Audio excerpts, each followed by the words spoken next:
meus amigos, minhas amigas, muito bem-vindo ao canal Veja Aqui. Eu sou João Raimundo, né?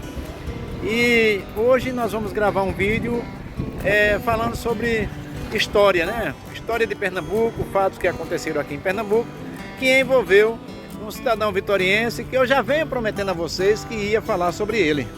Nós vamos falar sobre Pedro Ribeiro. Você vai saber agora comigo quem foi Pedro Ribeiro, de que ele participou,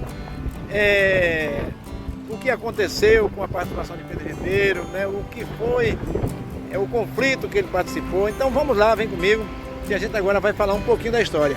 Eu já peço a você que está chegando aí pela primeira vez, que se inscreva no canal, que deixe aquele joinha, né? Que ative o sininho de notificações para que o canal esteja crescendo, né, gente? Também peço a você que está chegando, a vocês que já são inscritos no canal, e se quiserem, seja membro do canal. A participação é bem irrisória, um valor bem pequenininho, para que o canal Veja Aqui tenha a condição de dar outros voos, né, gente? Então eu conto com a sua participação, conto com você para que o canal esteja crescendo aí, tá bom? Então agora vamos saber mais sobre Pedro Ribeiro. Eu vou virar a câmera e a gente vai mostrar alguns locais que tem seu nome aqui, tá bom, gente? Vem comigo!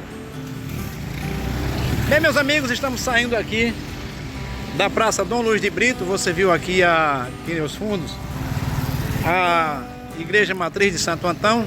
Essa Praça Dom Luiz de Brito também é conhecida como Praça da Matriz. Aqui é a igreja. E a gente vai, logo aqui do lado, tem uma escola com o nome Pedro Ribeiro. Bem aqui, ó, tem uma escola municipal com o nome de Pedro Ribeiro. E a gente vai falar agora quem é Pedro Ribeiro, né, gente? Você vai vendo aqui comigo, ó. Essa escola aqui, eu sei que muitas pessoas que são inscritos no canal conhecem, né? Conhecem essa escola aqui, que é bastante antiga também. Eu, desde criança, que conheço essa escola. Ela tem o nome de Pedro Ribeiro, em homenagem ao Capitão-Mor Pedro Ribeiro da Silva. Vou mostrar para vocês aqui o nome escrito na parede aqui. E vamos começar a contar a história de Pedro Ribeiro, para vocês que assistem o canal Veja Aqui, saber quem é Pedro Ribeiro. Tá aí o nome dele escrito aí, ó. Então aqui é Grupo Escolar Municipal Pedro Ribeiro. E quem foi Pedro Ribeiro? Vamos contar isso agora para você. Bem, gente, estamos saindo aqui próximo do Grupo Escolar Municipal Pedro Ribeiro e vamos falar um pouquinho sobre Pedro Ribeiro da Silva, né?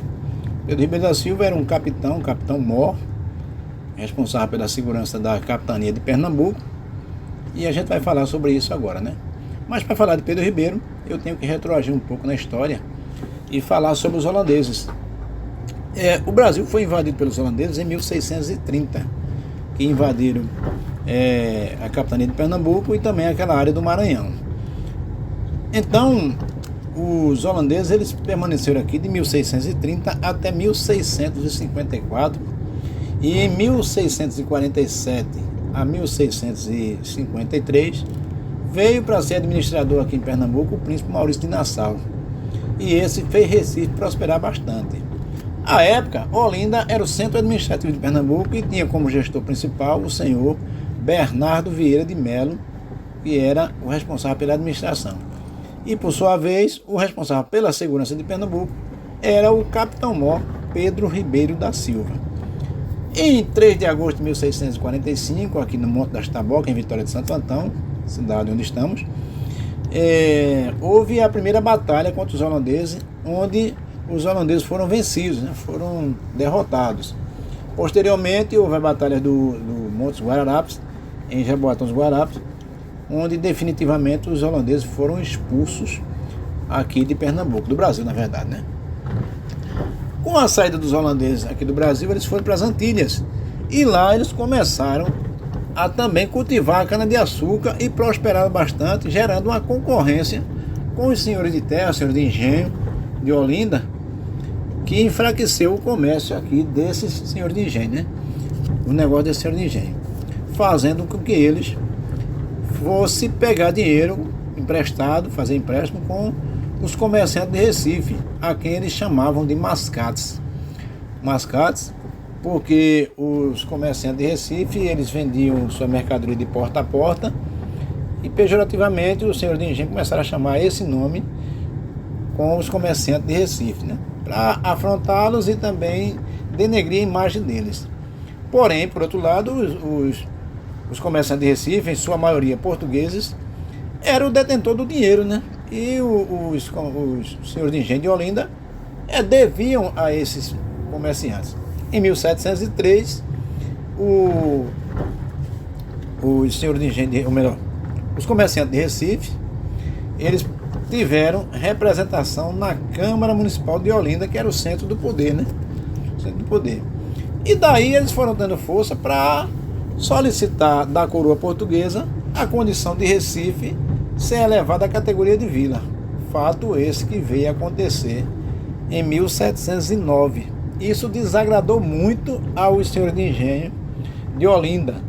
E quando foi em 1710, Bernardo Vieira de Melo, o administrador de Pernambuco, e Pedro Ribeiro da Silva, né, o capitão-mor Pedro Ribeiro da Silva, eles se juntaram com outras lideranças ainda também e invadiram o Recife, iniciando aí a Guerra dos Mascates, né? Guerra do Mascate por conta do apelido pejorativo que eram dado aos comerciantes de Recife. O que levou a acontecer a Guerra dos Mascates? Quais foram as causas? Anos depois da expulsão dos holandeses de Pernambuco, a economia da região entrou numa crise decorrente da baixa do açúcar, né? O preço do açúcar caiu por conta dos holandeses estar comercializando lá nas Antilhas. E no mercado internacional, o açúcar de Pernambuco ele começou a cair de preço. Então, a concorrência afetou os ricos senhores de engenho, né? A concorrência dos holandeses lá nas Antilhas, onde eles estavam produzindo açúcar, com os senhores de engenho de Olinda. Esses entraram em decadência por não obter os lucros desejados, né, com a produção açucareira. Sem capital, sem dinheiro para saldar suas dívidas, os senhores de engenho eles passaram a precisar de empréstimos. E naquela época os comerciantes portugueses, chamados de mascate pelos pessoal de Olinda, né, que chamavam assim para macular a imagem dos comerciantes de Recife, que eram em sua maioria portugueses, possuíam dinheiro para emprestar aos senhores de engenho de Olinda. Porém cobravam um juro muito alto, né, ocasionando um endividamento cada vez maior dos olindenses.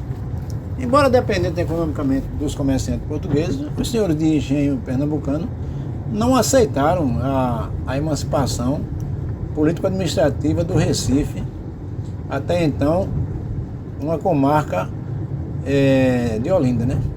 A emancipação do Recife foi recebida como uma afronta, né, um agravante da situação dos latifundiários de Olinda, diante da burguesia lusitana.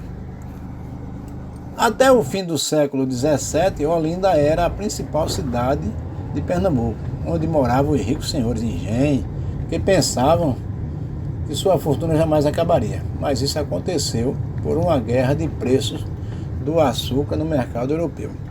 E os senhores de engenho de Olinda começaram a pedir dinheiro emprestado aos comerciantes de Recife, que era um mero povoado, né?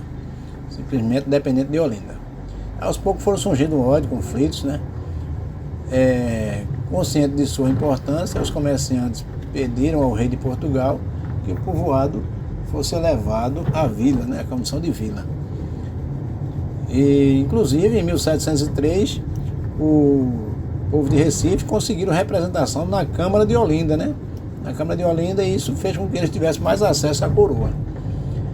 Quando estava sendo concretizada a separação entre Olinda e Recife, em 1710, os senhores de engenho de Olinda se revoltaram, tendo como um dos chefes o senhor Bernardo Vieira de Melo, né, era proprietário de engenho também, mas também era o gestor administrativo lá em Olinda. À frente também o senhor Pedro Ribeiro da Silva, que era o chefe militar, o capitão-mor, responsável pela segurança em Pernambuco. E os comerciantes de Recife, sem condição para resistir, fugiram, né? Fugiram para não ser capturados. Porém, em 1711, o rei de Portugal, Dom João V, tomando ciência de toda a situação, reforçou as tropas aqui em Pernambuco e invadiu Olinda, incendiaram tudo por lá, prenderam as lideranças, né? O líder da rebelião, e fez de Recife novamente um centro administrativo, né? Foi restaurado a Câmara, foi construído o Pelourinho, novamente, porque o Pelourinho ele era um símbolo de poder. O Pelourinho era onde os escravos eram açoitados, onde havia castigo para os marginais, os bandidos, né? Até a execução acontecia. Então, o Pelourinho, para uma vila, ele dava a ideia da condição do poderio, né? O símbolo do poder daquela vila, né? E os comerciantes, os senhores de engenho de Olinda, quando eles invadiram em 1710, eles derrubaram o Pelourinho, pintaram derrota. É isso aí, gente. Mas em 1711, a coroa interveio e restaurou Recife a condição de vila. E como foi esse movimento? Em fevereiro de 1710, né? Pouco após receber a Carta Régia, que levou o povoado de Recife à condição de vila, os comerciantes de Recife inauguraram o Pelourinho e o prédio da Câmara Municipal, né? Separando formalmente Recife de Olinda, tendo os membros da aristocracia, os senhores de engenho, abandonado Olinda para se refugiar nos engenhos onde viviam, né? E as hostilidades iniciaram-se em Vitória de Santo Antão, né?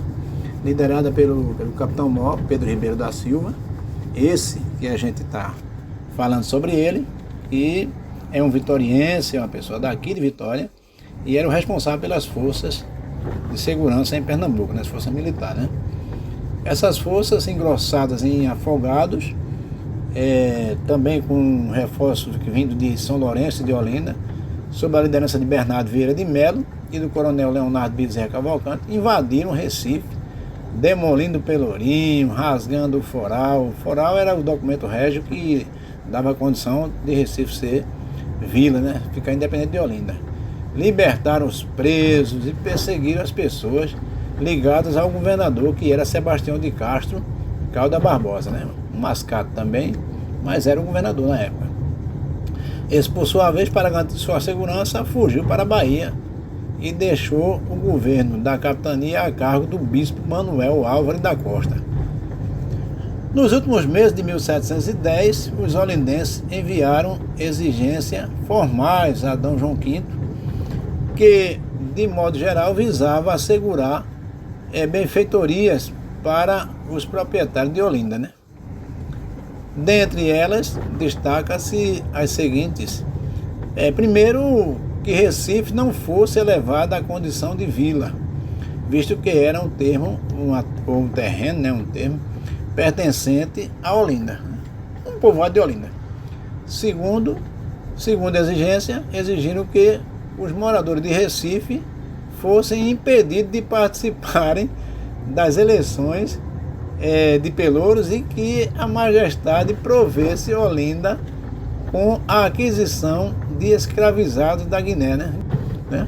Além disso, também pediram para que o rei concedesse perdão a qualquer dano praticado pelo povo, inclusive males contra a propriedade de particulares. E em 1711, os mascates, né, os comerciantes, contra-atacaram, né? Invadiram Olinda e provocaram incêndio e destruíram a vila, engenhos, pintaram derrota lá na região, né? Nomearam um novo governador, um senhor chamado Félix José de Mendonça, para ser o governador, né? Depois da retirada forçada para a Bahia de Sebastião de Castro, o governador anterior que fugiu, né? E a atuação de tropas de lá puseram fim à guerra, né? A burguesia mercantil recebeu o apoio da metrópole, né? E o Recife manteve a sua autonomia como vila, ficando assim independente de Olinda. Deixa eu falar agora como foi que o movimento teve fim. Após a prisão dos líderes, né, do Levante e a consolidação de Recife perante Olinda, né, o Recife passando a condição de vila, esse conflito foi encerrado em 1711. Já no ano seguinte, 1712, a coroa portuguesa elevou Recife para a condição de sede administrativa de Pernambuco, ou seja, a capital, né? E a sua Câmara e o Pelourinho foi reconstruído. Enquanto que alguns revoltosos, a nobreza de Olinda, no caso, né, recebeu perdão do bispo aqui em Pernambuco, a atitude ratificada em 1714, né, por Dom João V, ao conceder anistia aos envolvidos em todo o conflito, né, conforme haviam solicitado nas exigências, né. Ele atendeu o pedido deles, em parte, para evitar conflito, né. Isso fez com que a paz voltasse à região aqui. A Majestade concedeu aos senhores dirigentes também de Olinda o perdão das dívidas adquiridas e a prerrogativa da manutenção de suas plantações, ou seja, deu a eles autonomia para cuidar do criação novamente, né? Apesar de eles terem praticado o motim, apesar de eles terem feito toda a bagunça, mas o rei Dom João V ele perdoou porque sabia que eles eram importantes para a elevação do local também, na produção e nos lucros aqui, para fazer a colônia prosperar, né? Fazer também a capitania prosperar. Então é isso aí, gente. Esse foi o envolvimento de Pedro Ribeiro da Silva. Ele era o capitão-mor, era o responsável pela segurança armada de Pernambuco, né? O chefe militar, e era um vitoriense aqui de nossa cidade, Vitória de Santo Antão, né? Que até hoje tem seu nome gravado aí nessa escola, a Escola Pedro Ribeiro, e também na rua Pedro Ribeiro, que é aquela rua que fica ali próximo à Guarda Municipal, a Unifacol, né? A Faculdade Unifacol, e também a Igreja Presbiteriana. E essa é a história em que foi envolvida o senhor Capitão-Mor Pedro Ribeiro da Silva. Eu vou ficando por aqui, peço que Deus abençoe cada um de vocês, peço a você que chegou até aqui, que dê seu like, né? E se não é inscrito, se inscreva no canal, ativa o sininho de notificações para poder receber a informação de novos vídeos, né? E também peço que, se for de sua vontade, seja membro do canal. A quantia é R$ 2,99 por mês, quase nada, e você sai quando quiser. Você entra, sai quando quiser, aí na janelinha Seja Membro, você clica aí e tem todos os passos para você ser membro do canal. Veja aqui, para que a gente possa comprar equipamento, para a gente possa viajar, ver outras coisas, né, gente? Fazer o canal crescer, né? No mais, Deus continue abençoando cada um de vocês e até o próximo vídeo. Tchau, pessoal. É isso aí.